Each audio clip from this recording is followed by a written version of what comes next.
Welcome to Off the Couch with Dr. Greg, where psychology meets everyday life. I'm Dr. Greg Cason, psychologist, and I'm here with producer Brian Gomez. Happy Monday, you guys. And today we have a very special guest. Our special guest, happy birthday. Here you see birthday balloons behind me. I'm to the wrong side. She's my birthday too, but really, I'm celebrating yours, We're Monique. Celebrating each other. We're celebrating together. So I want to read another AI introduction about Monique Marvez. Yes, I'm continuing that theme. I love it. Happy birthday to the one and only Monique Marvez. Monique, the fiery, unstoppable force of comedy, just turned 1 year wiser, but not a day older. Because let's face it, she's basically a Capricorn in heels. That made no sense to me. But grounded, ambitious, and forever fabulous absolutely fits you. Legend has it that psychics refuse to read her cards anymore because she's already seen in their future and written a killer punchline about it. So whether the stars are aligned or just laughing along with her, let's celebrate the queen of comedy who always knows her sign, whether it's in the stars or in the neon lights, Monique Marvez. Actually, my sign is slippery when wet. That's excellent. So today on Off the Couch, we're gonna play on the birthday thing a little bit. Let's do it. We're gonna talk about that, and we're not gonna talk about aging or the fact that No such thing. people don't age gradually; they age in like a sort of a stepwise proportion. Really? Yeah, There's like chunks. it's like every 15 years things go to pot a little bit more. You have the gradual. It's like, and about 15 years later. Blah, and then it goes blah. I'll let you know when it happens. But we're going to talk about something kind of special today because on our birthday, what is one thing we always do? I think I look at the astrology to see when you were born today. You were born on this day. Yes. So we're going to play with that. Let's do it. It also struck me. I ran across a really quick little study because I was just in London. I just got back last night. And if 1/4 of Brits have visited a psychic, 25% of British people have visited a psychic. I'm surprised it's not more. Yeah, well, I mean, actually, but that still seems like a lot to me. And we're going to also put astrology to the test, and we're going to talk about the basic underlying psychological principles that lead us to believe astrology. Okay. Look out. I'm in for all of it. So, a Gallup survey found over 1/4 of the U.S. public believes in psychic abilities. That seems low to me. And research estimates 1/4 of UK adults have visited a psychic, as I said, and 10% see them regularly. I can't say regularly. Regularly. It's a lot of it's a R's tough and one. L's. I got a big tongue. And many who You consult bragging or complaining? I'm loving it. So many who consult psychics believe they are truthful. I hear this from clients all the time. People will come into my practice and they'll say, oh, my psychic just told me X, Y, Z. I actually don't try to break people of those beliefs. I work with those beliefs. Smart. Because what happens is people are coming in and what they're remembering their psychic says has somehow resonated with them. And then we talk about it. So actually, it's very useful for me in therapy when they do such a thing. But I think some therapists may frown on my method. Well, I'm sure a lot of therapists. Look, I'm gonna do a big example. You ready for my big example?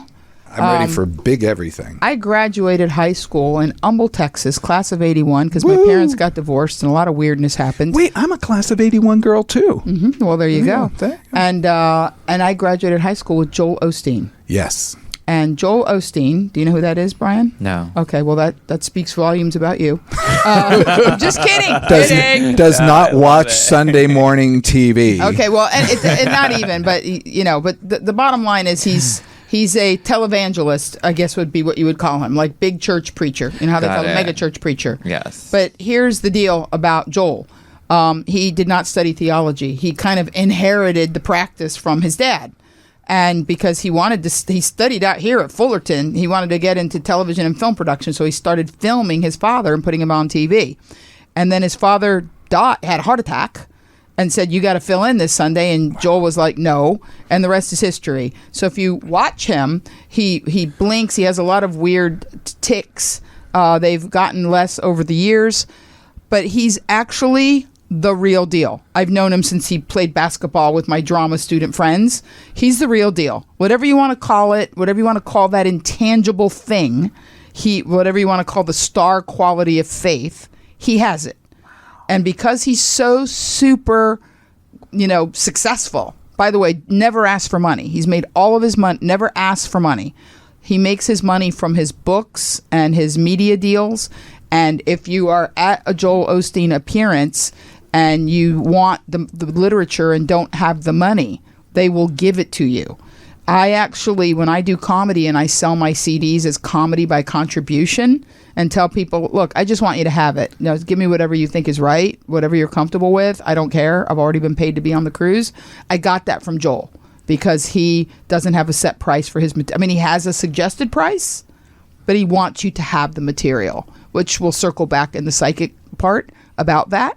But other televangelists that aren't nearly as successful snipe at him for never having studied theology, for being, a TV guy, for a multitude of things.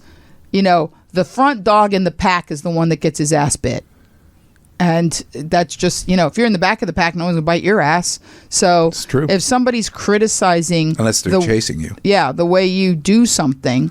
If somebody's criticizing the way you do something, by definition, they're behind you. They're behind you. So, I say that a lot because I have friends that have done things in amazingly unorthodox ways, but it has succeeded. And I always say they're just jealous. They're just haters. Just let it go. Yeah. You went to school. You have your degree. I did go to school, actually. So whatever you want. If you brought in a witch doctor because somebody was going to feel more comfortable with you analyzing them with a guy with a bone through his nose in the corner, then good on you. Well, I got over feeling competitive about other people because the minute coaches came on the scene, and when I was saying, a lot of people most therapists get master's degrees. Mm-hmm. Some even get less than that. Like they can go for they have licensed chemical dependency counselor. In Texas, you didn't even need to have a high school diploma. I got news for you. Tony Robbins barely graduated high school, and he's got $500 million. No, this is very common. I went and got a PhD because it was solving my own thirst for knowledge. It was really my own hunger, and that I didn't ever feel like I was completed. And even after a PhD and a fellowship, I still felt like I have so much more to learn. So I have to say, a lot of people feel like they're walking into the profession with a gift. I actually felt like I have so much I need to mold myself into, and that's never really changed. That's one of the reasons I wanted to do the podcast, so I could because all I do is read research, and I'm just continually interested in it, and I was wanting to share that with people. That'll keep you young. There you go. The Q Zone. Want to hear about the Q Zone? What is the Q Zone? The Q Zone. I like to tell people I spent my 40th birthday with Quincy Jones. Oh, well, yeah. Because back amazing. You do know Quincy Jones. Okay, so but producer. If Brian didn't know, I would have to ask him, amazing. Okay, when did you get to this country and did you learn English through Rosetta Stone? So back in the day when I was a road comic, before I turned 40, you could drive to Cracker Barrels and get a book on tape, listen to it, and drop it off at another Cracker Barrel and get a credit towards another book on tape because it was designed for truckers. But since I was a road comic, I was kind of a trucker. I was just hauling jokes. So I listened to Quincy Jones's life on my 40th birthday. It was a very low point in my life. I'm 40. I'm not married. I don't have any children. My boyfriend has the worst hair plugs I've ever seen. That wasn't really the worst part. But yeah, it was because I used to jokingly say that he was cold and tight. And that he was just such a not receptive or fertile person that even his hair plugs couldn't take. I was if you were just a little bit nicer, you would not have had crop failure. But I don't, I never said it to his face. I just thought it because I don't say totally mean things out loud. But on my 40th birthday, I was not sad, but I was at a piece of my life that was challenging. So I love Quincy Jones, and I got his book on tape. And I listened to all 8 cassettes because I had a car with a cassette player 22 years ago. We all did. Yeah. It was 2002. The height of luxury. In 2002, I had a Toyota 4Runner. Very nice. Oh, those are nice. With a cassette player. Girl. And I listened to Quincy all 8 cassettes 2 times while I was driving across country. And the brilliance of that man cannot be held in 8 cassettes. But what I realized was, as long as you stay loving and curious and an artist, you're timeless. And I remember thinking, I want to be like this dude. This dude lives in the Q zone. Like, wherever Quincy Jones goes, he's the coolest, youngest, hippest guy in the room, even today. Like, wherever he goes, he's the youngest, coolest, hippest guy in the room. Well, and he married Peggy Lipton Yes, from the he sure Mod did. Squad, and they made Rashida Jones, you know her from Parks and Recreation, and other things. She's been on The Office, a million things. Yeah, and and Peggy Lipton was on the Mod Squad, which was like the coolest show in the late 60s. Coolest show. Like, I'm my still cousins, crying. Yeah, the world would stop when Mod Squad was on. Like, the When world. Link and Pete, well, oh my and God. Pete's hair. Now we're aging ourselves. He had really good hair. He did. They He both. was like Warren Beatty before Warren Beatty. Yeah, he was great, and he wore those little glasses, those sunglasses. Yeah, so he was amazing. Quincy Jones, I made up my mind that I was going to stay forever in the middle of the zeitgeist, just curious and loving and flexible and open and an artist. And, 22 years later, I thank that hard moment where I listened to those 8 cassettes, 2 go-rounds, because it shaped me. It shaped the way I think about aging, which is 0. I don't think about aging. Well, that's what we call an inflection point. And that inflection point, you basically were given a choice. And you could stay on the same path or go on a different one. You listened to the Quincy Jones book, and then you decided, I'm going to take this on a different path. Yep. And that was a very good choice on your part. So never been Quincy younger or Jones. happier than I am today. You're amazing. Brian, though, has a special thing for us today, Ooh. which I do want to get into. Brian, you're going to give us 3 horoscopes based on our birthdays.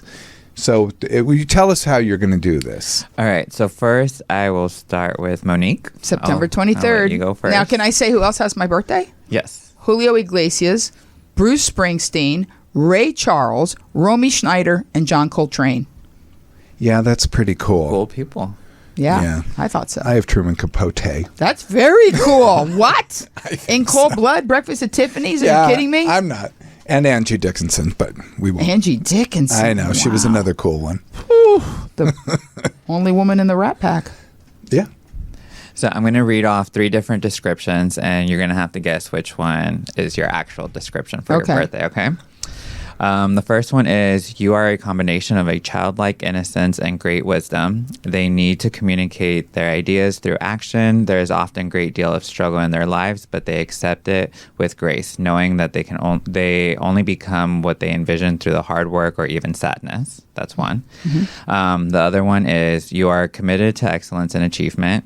Although they may have decided weakness for... Although they may have a decided weakness for flattery, they are not self-assured and often hide behind a facade of sophistication. Facade. Yeah, it's okay. Of sophistication. I know it's an ESL thing.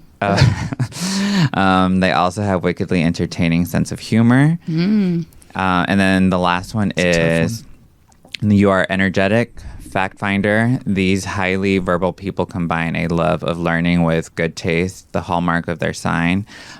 People manage to project an image of seriousness while still maintaining their charm. Though they may seem indecisive, it's simply their nature to weigh all aspects of questions. Okay, well, I don't know what they say I am, but I'm number 1. The first one. And I want to say before Brian weighs in, I was almost thinking number 3 because, yeah, you're a comedian, but you're pretty smart and you're pretty serious. I am serious when I'm not on stage. You are correct. So And you are correct, Dr. Greg. Oh, Dr. Greg picked me. Yeah, the third one is the last one. There you go. wow. Yeah. That's fabulous. How interesting, though, because, yeah. See, so let's you know see. me better than I know myself. Well, let's see if it holds. You can Go weigh the in other on way. mine. the other Okay, way. let's go. Okay, the first one for Dr. Greg is, you're a fascination of dreamer and of doer, and will always put their talents to work and in improving these conditions of those around them. They're essentially without ego. They are essentially without ego and have the ability to understand the feelings of others. So that's the first one. The second one is you seem to do everything by by your personality. They attract others to them, project an aura of youth and charm, and even seem better looking than they are. They may seem lightweight, but are actually emotionally and spiritually strong. They're exceptionally intelligent, yet don't need to be identified with it for their ego.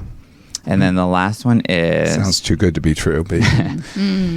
appears to be detached and aloof. But their personality resembles a volcano under an iceberg. With all their good grooming and perfectionist tendencies, they seem to have it all together, but are actually rather explosive. They are focused on achievement and are willing to put all else on hold. I'd say he's number one. It's the third one. No. Yeah, that's what it said for yours. Whoever wrote that, they're... I wouldn't have picked the third one no, you're either. Not explosive. I do, there. Okay, let's just talk about me. Suddenly he doesn't believe. We're going to talk about why we do this, and it's happening to me right now. Oh no. Because we're going to talk about can I just touch on these really quickly? You can touch on whatever you want. Oh my God, then come sit closer to me. Don't threaten me with a good time. I'm peaking hormonally. No, I want to touch because I want to touch. Because I'm finding myself falling into the pit of some of the biases that I wrote about for horoscopes. So horoscopes, we're going to talk about just a few of the psychological principles behind the belief in horoscopes and psychic readings. And I also want to talk about you. Oh. But what I'm falling into is the Barnum effect. This is the number one reason for our belief in both psychic readings, especially cold readings, where they walk up to you and they just go, I got to tell you something. Yeah, I got to tell you. Here it is. And then the second thing, which is horoscopes, which are essentially like cold readings, but they're done day by day. So it's called the Barnum effect or the Forer effect, which I didn't actually know that term. I'm always embarrassed when I don't know something. We always use the word Barnum effect. I'd be mortified all day. So much I don't know. Maybe it's 4A. But people accept vague general statements as personally meaningful. But I was kind of even doing something a little bit, which is confirmation bias. But let me talk about the Barnum effect first, because that's how it starts, which is horoscopes often use broad language that apply to a wide range of individuals. Mm-hmm. So, and this leads people to feel that description is specific to them. And I actually illustrate this with this particular statement with my own clients. I'll say, it's like saying you feel more insecure on the inside than you appear on the outside. Mm-hmm. That is something that applies to everybody. Mm-hmm. I don't care who they are. Mm-hmm. And people will go, oh, yeah, that's true. That's a Barnum statement. Look at you with a top hat. Oh, look at it. But the next was confirmation bias, which I found myself falling into. That was so interesting because I was like, yeah, I can kind of see that. I could kind of see all three. But then I was arguing with all three too. Mm-hmm. I was like, no. Yeah, okay. But people focus on information that confirms their beliefs or expectations. Absolutely. And they remember accurate predictions and ignore the inaccurate ones. Like, I can't tell you anything else about that reading except one thing, which is that I'm an iceberg, which, let's face it.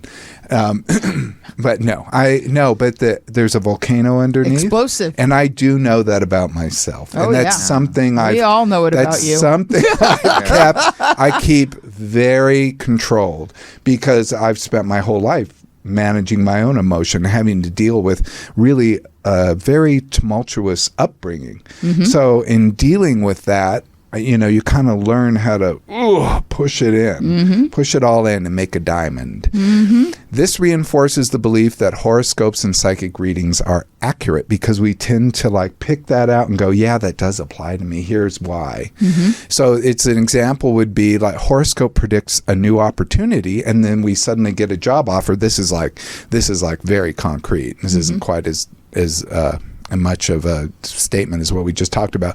But if they say they're going to get a new job opportunity and then they get a job offer, they're like, oh, see, it predicted it. Not that you applied for a job several weeks ago. So, yeah, you're in line for a job. And, yeah, that's one new opportunity. So we often will apply things to that. The other is cognitive dissonance. I'll stop after this. But cognitive dissonance, people justify their horoscope, their belief in horoscopes and psychic readings to avoid discomfort. So we'll often go, yeah, that is true about me, because often they've invested in it. And even if you sit down and you turn to in the newspaper to you were born today and you read that thing, you've done a little bit of a commitment to learning about something. Well, cognitive dissonance in itself is something we can use a whole show on. It's fascinating. It is a whole show, and it really does cause a lot of problems. Incredible stress. Yeah, we downplay inaccuracies and contradictions, and we resolve the internal. That's exactly right. This helps maintain the belief in inconsistencies. So, examples after playing for a psychic reading, some may downplay inaccuracies and contradiction to justify their emotional or investment in the experience. Yes, sorry.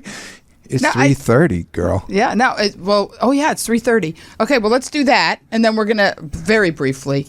We'll just set it up, and then I'm gonna tell a story that applies to both of the things we're doing. My God. Yeah, we're gonna double track here, like my brain works. We're gonna double track because that's how I work anyway. Okay. So here we go. Go live. See, it's going live. Oh. Monique is accessing her live. I go live every show. day at 3:30, and I think today I'm almost at day like 1650 or something. I like the 50s and the hundreds. So I mean, can you imagine? This is 4.5 years. I've missed 3 days for minor surgery in June of 2020. So soon people will start popping up. But while that's happening, I'm going to tell you a story. You ready? Yes. I'm going to take a sip of water. And you're going to love this about cognitive dissonance and why I don't do it. By the way, $16.50 is what my accountant charged me today. That's a lot. That's what I thought. That's a lot. You should share your accountant info with him. So I will. I have an excellent guy. Okay, so here's what? Albert. Okay, Albert, you're going to hear a great story, guys. I'm at day 1647. 3 days to the 1650. Hi, Jose. So I'm on live with Dr. Greg Kaysen, and I've got you guys on a little thing here, which was so nice they provided. I'm going to tell him a story, so you're going to see my profile, but it's a great story. So you ready for the story? Yep. One of the reasons I learned not to lie to myself, and I'm so good at not lying to myself, is because I went to an Indian sweat. Have you ever done an Indian sweat? No. Okay, we might have to do it. Oh, yeah. So it will change you. So here's what happened. I went to an Indian sweat in Escondido, North County off the 78. Now, number one. San Diego area. Yes, the Indian sweat was run by ex-cons. So everything I tell you in the story is going to be amazing. So I had a friend in recovery, all right? She was getting sober, and she was living with me. Her mom let her live with me because I'm friends with her mom. She was in recovery.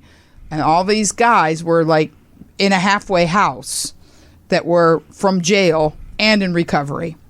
And the halfway house hosted the Indian sweats as a means to make money because you wouldn't pay for the sweat, but you would pay for this communal dinner prepared by the ex-cons. And it's off the 78. I don't think it exists anymore. So you wouldn't believe this, except you guys know I would never lie to you, not one word. So my friend, whose name shall not be mentioned, tells me, so we're going to go out to Escondido to this halfway house ranch farm of ex-cons. By the way, wear loose clothing and no undergarments. Hello? Because you can't wear anything with metal or zippers or anything in the sweat tent. So you have to wear like a gauzy hippie dress, and flip-flops or shoes that you can leave outside the tent. Mm-hmm. So we had the communal dinner. The guys could not have been nicer. The halfway house guys could not have been more polite and accommodating to the group because there's a group of us that are going to do the sweat that night. So we go out to the tent. We take off our shoes. I was very disappointed to find out that my medicine man's name was Tubby. I wanted him to have a really good medicine man name, but he was an overweight Native American called Tubby. So we take off our shoes. We go in the tent. There's a big pit in the middle of the tent. Now, at the time, I was seeing a guy who had cytoblastic leukemia and was most likely going to die. And he did shortly thereafter. But I felt like I couldn't break up with him because he was dying anyway. So I figured I'd wait him out. But he was like so annoying because he knew he was dying and he was angry. So he was like just an angry, very challenging, rest in peace, person. And that's a whole nother story. And I had this girlfriend female comedian, who had not done the work, because comedy is tragedy plus time, but you guys know I'm pretty even-keeled, nice person. She was a real challenge, right? So you go to the Sweat, and they just keep adding hot rocks with like deer antler prongs. They just keep putting rocks in that pit in the middle, and they're like giant hot red rocks. Wow. And it gets like, you can't imagine you're in a sauna and somebody's locked the door and they just keep turning up the thing like a James Bond movie to kill you. Oh. Like some people, one lady crawled out, like people faint, you know? Well, here's what happens. And evidently Tubby's like used to it, because you look at the guy, he looks like a heart attack in a loincloth, but he was okay. He's just sitting in there and they're just adding rocks. Here's what happens. Right before you pass out, your existence, your conscience, your brain, everything about you that's superfluous or extraneous is gone. You're in survival mode, like if you were trapped in the desert. It's literally artificial survival mode, like that guy that got caught in the rock and made that James Franco movie before we knew he was a weirdo, 140 hours, whatever. So you get to a point where there is nothing in your mind but the most important thing to you besides living. It just happens. It's just the craziest thing. And then Tubby waits till you're in that state, and then he goes around the tent and he goes, what should we pray for? Oh. And he's, what's in your mind? What are you thinking? And I'm just going to say it because I don't care. When he got to me, he goes, what are you thinking? I'm like, Chester's got to go and Cynthia's a bitch. That was very specific. Because those were the things I was lying to myself. It's like, I can stand it until he dies. She's okay. She means well. It's all the lies we tell ourselves all day. And this girl had a lot of challenges. She's probably amazing now and rich and married well or whatever. But at that time, she would call me every day to talk about her hardships. She was an energy vampire. And we lie to ourselves all day long about what we can tolerate, what we owe other people, what's okay, what our boundaries are. And I'm telling you, that Indian Sweat changed my life, because now when I'm talking to people and they're like, blah, blah, blah, blah, like my girlfriend Deborah, she'll talk in a circle because I know she really wants to tell me something, but she's afraid to say it out loud. I go, I'm in the tent. I'm in the tent. You're wasting my time. And she'll be like, okay. And then she'll tell me the real thing that she called and wasted my life before she could get to the point. And people get very bothered by me because that's what I took away from that night. Like we lie to ourselves all day, every day about what we can take and tolerate. It's just a never-ending BS, a typhoon of BS that we let ourselves get drowned by every day. And I don't.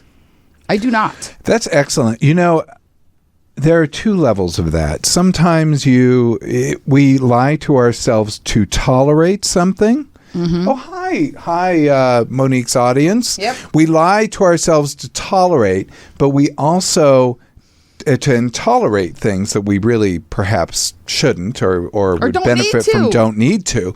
But we also have told ourselves that, you know, we can't stand certain things. So people are like, I can't stand to wait in line, or I can't stand traffic, or I can't stand when someone talks about something, so I need a trigger warning to get out of this. And I don't use the T word? I don't mean to be a dick about things, but the whole purpose, be a big, the whole purpose chucker. we do in psychology is to teach people to be resilient. And if there's one thing Is that the point? Well, that's one of them. It's not the whole thing. You know, I'm just spitballing here. But It's certainly a major lesson is we give people the tools to psychologically be able to handle things so that they can navigate the world much better to achieve their goals, to do what they want to do. Yes, Monique's hand is up. You might going to get your camera. Okay, and then I'm going to say goodbye to them. Question for Dr. Greg. Yes. How often, and I love the people that are on here, they're like the wonderful, my friend Jan Goldie's on here. She's saying Jan. jittery feet. I'm sorry, Jan. So relearn boundaries. So my question to you is, how often do people really grow the tools and walk away from the practice thinking, I'm a stronger, more resilient, more prepared person. What's the batting average? I can't tell you. I do get a lot of positive feedback from clients. I do not assess for like hitting a milestone like that. We're trying to achieve their goals. My sort of side purpose as we're doing it, like, so they want to alleviate depression. I don't want them just to get over the current depression. I want to give them tools so that the next time they feel depressed, and it will happen, because depression. I have a theory on that too. Yeah, but once you have it, you're more likely to fall into that ditch. That ditch is always there, and you could fall into it. But what you do is you give them the tools that if and when they fall into that ditch, they can climb back out very easily. So even myself, as I deal with things like depression, I see myself fall into the ditch. I talk about it. I'll say it out loud. Don't I say, Brian? I'll say like, oh, this is happening to me, and I will work on myself to get out of it. Yes. Okay. All right, guys, we're going next level. This is going to be a long 3:30. So, okay, here's the deal. My dad was, in my act, I say my dad was Hispanic depressive. So here's the real thing about depression. It doesn't exist. And I'm going to tell you why. And then you're going to love me so much, like you already do. I already do. So I know, it's so deep how much possible. It's good. And I'll tell you why, because depression is a stigma word. It's a negative thing. It's like when you say, and I don't like this when people go, what is it they call it? A libtard. Or, as soon as somebody says somebody's a libtard or a Trumpster, either direction. No. Somebody voted one direction or another.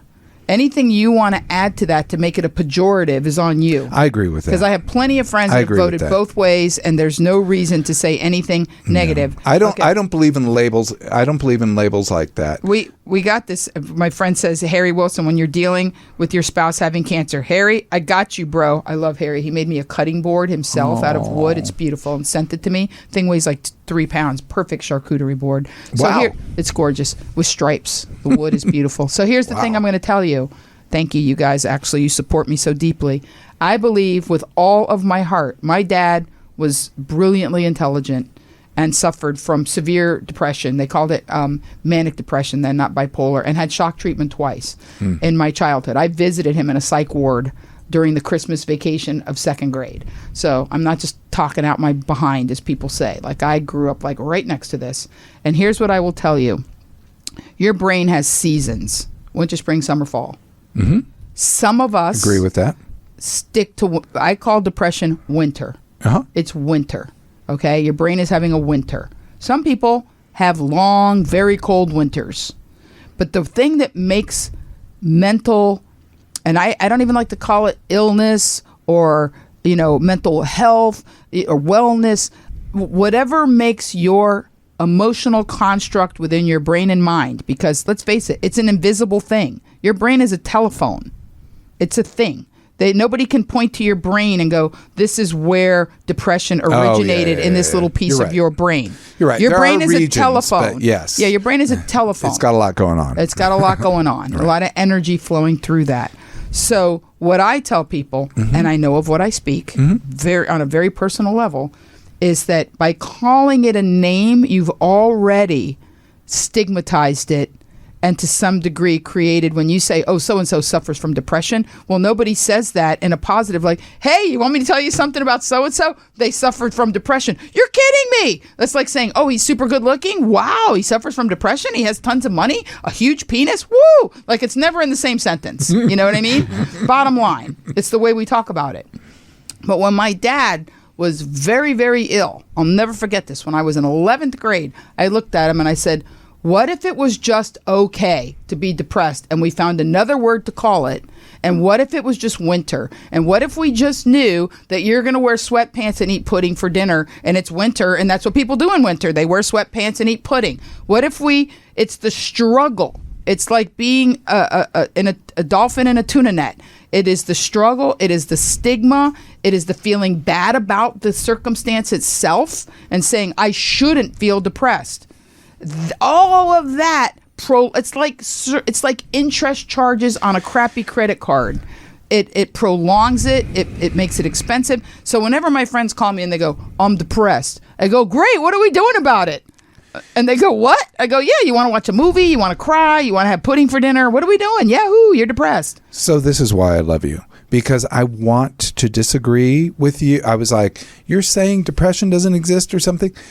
I absolutely agree with everything. I hate you the said. word. Okay, so that's It's just a state of mind that we can live with if we normalized it. We've normalized gay, transgender. Wait, come back. Dogs pretending to be cats. Okay. Dogs. Like if we normalized mental illness, if we normalized the invisible as quickly and powerfully as the visible, we would be unstoppable as a race. You're preaching to the choir. I think people in mental health are absolutely in love with people diversity Labels. And people who try to make they try to say that there's one form of mental health and there's one way to be. No. They're the people that are like compliance officers. I think true mental health professionals do try to work with people within their own head. That's with right. their body, and to own that and to feel good about it. You said very well, and I'm absolutely in agreement with you, that the biggest problem with depression is that we feel we shouldn't be depressed,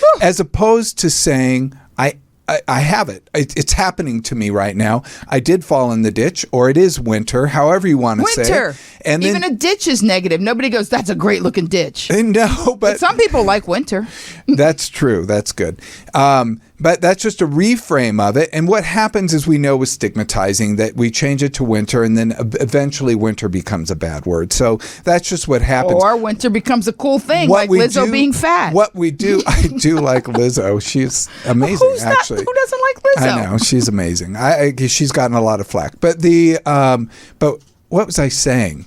Poor sorry. old Lizzo. Now I want to sing about my hair, my nails. No, because what you were saying is that people would eventually make winter a bad thing, and I'm like, not necessarily. Well, but okay, so there's something we call a secondary problem, which is saying I shouldn't feel bad about having a problem, and that's what we call secondary. What I call that is you've got a boiling pot and you're putting a lid on it. When you say you shouldn't have something, it has a paradoxical opposite effect. It makes the heat grow stronger. Amen. So when you say you shouldn't have something, I shouldn't be this height. I shouldn't be this weight. I shouldn't be this gender, this ethnicity. I shouldn't be somebody in this income bracket, blah, blah, blah, blah, blah. All you're doing is making whatever conflict you have inside of yourself hotter and meaner.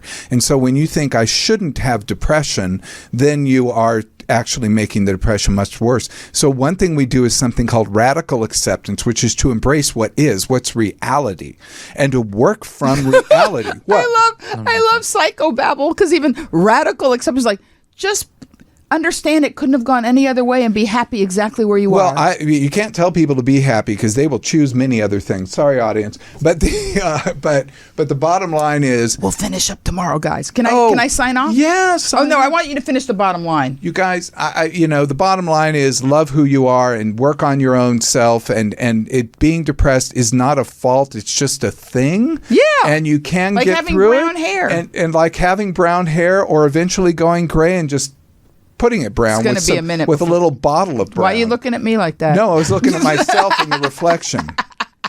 It happens, folks. Until tomorrow, and I'll finish up with you guys. Love hard, forgive harder, and get as happy as you can, as fast as you can. Bye, guys. There you go. So, but I think we're on the same page about depression. I think that's the hardest reframe in the world. Now, your dad was bipolar. That's a more severe than what I'm talking about, and I would never talk to somebody about I would not want to just give tools, but with someone who has bipolar, the medication becomes a part of the experience, and also my some dad other was on thing. Thorazine, Stelazine, which is a terrible. Oh my god! When we went to Europe in the summer of 1970, these are like it's like a elephant sledgehammer. Yeah. So imagine I am 9 years old, and we're going to go to Europe summer vacation. And my dad, at 9, I was in charge of his pills. I would never forget it, because there were brown ones and blue ones, right? I don't know which one was blue, which was brown, but I remembered. He was on Thorazine and Stelazine. These are very bad things. And he had had shock treatment the holiday season before. And here's the upshot of all of it, which is, and he did this on and off for many years. So here I am, I'm 9. But by the time I was about 16, 17, so do the math, I said, what would happen if you just said, I want to do less of this medication and see how the seasons play out? And he was like, well, I never thought of that. I'm like, well, think of it now. So he started taking less and less and less and less. And by the time I was 23 or 4, so let's say, over about a period of a decade, my dad eventually went medicine, all psychotropic drugs free. I mean, he took aspirin, stuff like that. But when he felt a wave of whatever word you want to call it, he would lean into it, just like you're surfing against a big wave. He would lean into it, and sometimes he would be very depressed. I'm going to use the word so we all are on the same page, for a week or a month, or it didn't usually go any longer than that. But what he would always tell me while it was wintertime in his world was, I don't know how different this would have gone down if I was still on medication or this or that. He goes, but I feel in control of my circumstance by at least clear-mindedly accepting that this is something that happens to me. And I think that a lot of... Well, that's... and I know it sounds like psychobabble, but that is what we call radical acceptance. Exactly. That is... That's why I was joking with... it's a joke when I say psychobabble. So good for you. You're good for you. You're one of those people who grew up a psychologist, and I had to learn the terms. Well, but that's why you and I work so well, because I just know things about people. And I believe that about you. That's why it attracted me about you in the first place, is that I was like, oh, yeah, she's right on. I really like her. And I think that when, and this is, can we do the psychic part now? Oh my God, yes. we only have about 10, so we got to leave a little for Brian, but yeah. Okay. That's fine. Oh. Yeah. Okay. So here's the thing, Brian, when we were talking, you had a study on psychic, and we were saying that. Yeah, there are many other things, like a need for control and certainty, and what our reference groups say, Nobody likes the void. Like, we all want to do what our friends do. So if everyone goes to a psychic, our friend says, oh, we have the best psychic, we want to go to that psychic too. This is just human phenomenon. Right, of course. Like buying tulips, bulbs back in the day. I do like tulips, yeah. Yeah, it was a thing. So here's how my intuition works. And I'm very, very, call it whatever you want, but I am very intuitive. And here's how it works. You are, yeah. Everybody has their unconscious, and your unconscious runs 24/7 like a movie in the back of your head. Well, correct me, you're the doctor. Is that correct? Yeah, there are three levels of belief. We say, using the unconscious word, we would say unconscious, subconscious, and conscious. Correct. We look at these three levels. That's from psychoanalytic psychotherapy, which I don't practice, but I do practice with that concept. We have a different term in cognitive. Right, and the reason it's called unconscious and why people call it unconscious aggression is because sometimes when people are nasty to you, there's a reason if you want to use the T word, something about you triggers them. Girl, there's always a reason. Nothing to do with you. Yeah. But they feel like they, something uncomfortable, you and pressed they a button. lash out, whatever. So what's interesting is that when I'm physically close to someone, or I'm on the phone and they want me to, it's not a thing where I just walk around the street reading people like I'm reading a Dick and Jane. But if I'm sitting with you, I can see your movie. And the problem with that is that people sublimate things. Like, I have a girlfriend once who asked me a question about her husband and how he was so loving and giving, and she felt hollow, and she's like, she thought it was a rhetorical question. She's like, I just don't know why our marriage is like that. I'm like, because you're a closet lesbian. And she was like, why would you say that? Well, guess who was right a few years later? This. But to me, I mean, that could be, because I saw it in her movie. Psychic, but you also can you can pick up things, you can smell things. I mean, there's all these ways we Malcolm encounter Gladwell. people. If you read Blink, it's all about the supercomputer of our knowingness. And we know things. Very, very quickly. That is exactly right. Our third eye is always open. That third eye. I always thought it was a pimple, but here it is working for me. And whatever the thing is, you will find that if you trust yourself and tell yourself the truth, which is get rid of the superfluous, you're back in the tent, there are reasons why you love people or get along with people or have an affinity, and it's because their movie matches your movie. There's something about, you have an unconscious agreement. I have a girlfriend who's very, very wealthy. But when we first met, we just loved each other, even though our lives are very different. She comes off as a little bit superficial. She's had a lot of plastic surgery, but when I got to know her, our, as the kids say, our origin story, if we were superheroes, like she was raised in an orphanage. Wow. And a whole lot of other stuff happened to her before she became the person that I know.